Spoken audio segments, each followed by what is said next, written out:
Presented by माँ Saraswati recording studio Umgaon. Mixing by Rajesh Vidardi, Ajay Deewana, Kadam चौक मलमल। हे गया थमा में हमरा प्यार भेलो आ न माने लो भगे गे मम्मी आठमा में हमरा प्यार भेलो आ न माने लो भगे। इंटर पास के लियो गे मम्मी, इंटर पास के लियो गे मैट्रिक पास के लियो गे मम्मी, कई दे शादी अब गे। इंटर पास के लियो गे मम्मी, कई दे शादी अब गे। हे गया थमा में हमरा प्यार भेलो आ न माने लो भगे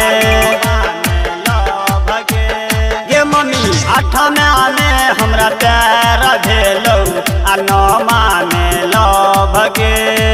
इंटर पास के लियो गे मम्मी, इंटर पास के लियो गे मम्मी, मैट्रिक पास के लियो गे मम्मी, कई दे शादी अब गे। इंटर पास के लियो गे मम्मी, कई दे शादी अब गे, कई दे शादी अब गे, कई दे शादी अब गे। इंटर पास के लियो गे मम्मी, कई दे अजय दीवाना, मलमल। हाँ हाँ आँखिया के नींद चैन दिल के करार गे।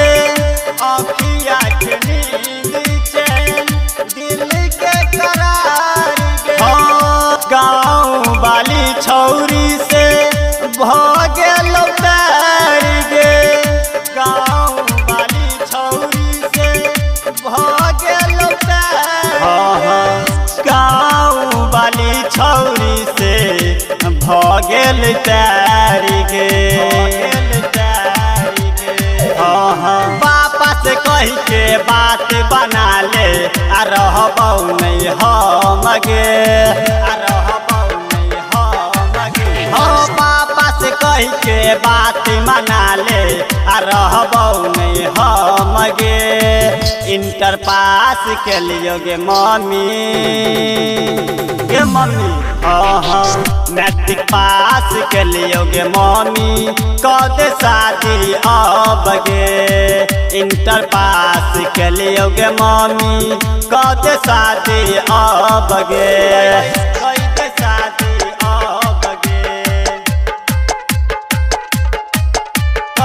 कद शादी अब गे। इंटर पास के लियो गे मम्मी, अजय दीवाना, मलमल। हाँ हाँ बचपन से सुन न मम्मी करे छियो प्यार गे। बचपन से सुन न मम्मी करे छियो प्यार गे। ओकरा कहम गे मम्मी रखै छी ख्याल गे। ओकरा कहम गे मम्मी रखै छी ख्याल। हाँ हाँ ओकरा तो हम गे मम्मी रखै छी ख्याल गे, रखै छी ख्याल। राइटर राजेश सोनू जसुमन के बात ले न मान गे, बात ले न मान गे। सिंगर राजा बिहारी के मम्मी बात ले न मान गे। इंटर पास के लियो गे मम्मी गे।